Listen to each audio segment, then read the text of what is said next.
In this video, I will show you guys how to create a persistent spot instance, which means an spot instance that you can stop when you don't want it. Let's go to the EC2 console and click on the launch instances button. And this time I'm going to give it as spot. Okay. Again, I'm going to click on the same instance type. So I'm going to use T2 small. Again, I will select. So just to show you that there's no difference on other settings. So proceed without key pair. Not going to do any changes. So I'm going to go to advanced details. And in here, again, I'm going to keep the shutdown behavior as stop. And then I'm going to go down, click on spot instances. So I'm going to click on customize spot instance options. So in here, the default request type is one time. That's the default method that's selected if you do not do any selection. So I'm going to click on here, the persistent. Okay.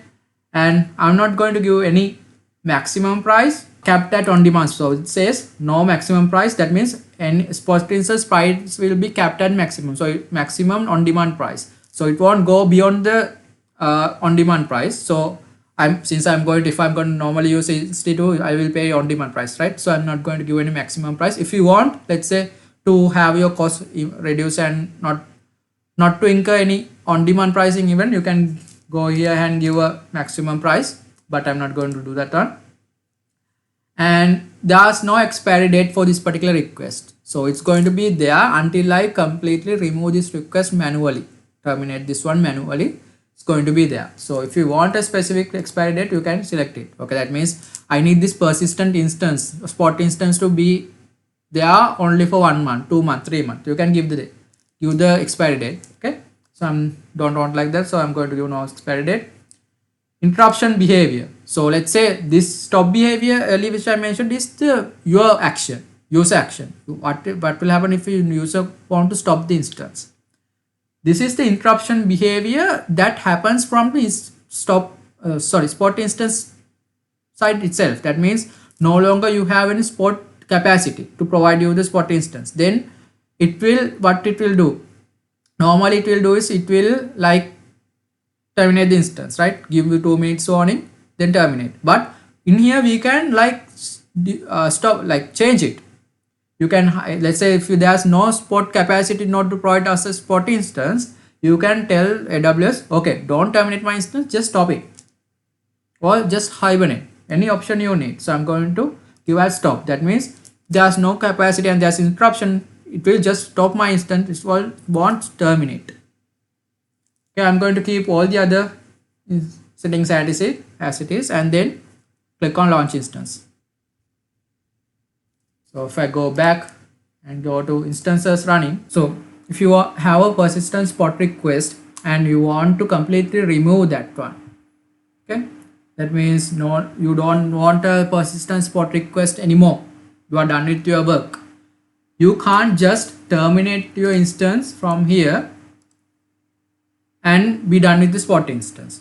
It will work for the one-time spot instance type, but for the persistent it will not do. It will create another instance. If you stop it, it won't create another instance. But if you terminate your instance in the persistent spot instance request type, if you terminate your instance, it will automatically spin up a new instance. The spot capacity is there. So if you stop it, it won't create another instance. It will be there. So if you want to completely remove persistent spot instance, what you have to do is like, you first better to stop this one, and then you need to go to your persistent spot instance request that you no longer need, and go to actions and click on cancel request. So in here again you can select on terminate instance, confirm.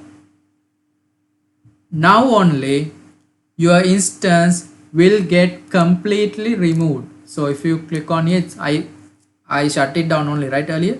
Now if I refresh it,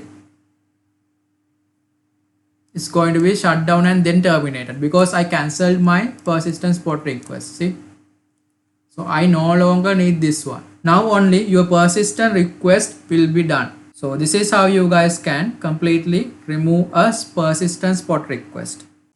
If you want to understand how this spot instance request came and how to find it and difference between one time and the persistent spot request, please check out my other detailed video. You can see the video card now and the playlist and at the end of the video as well. If you have any questions, please put it into the comments below and like the video, subscribe to the channel so more content, and share this with other people who you feel will help them.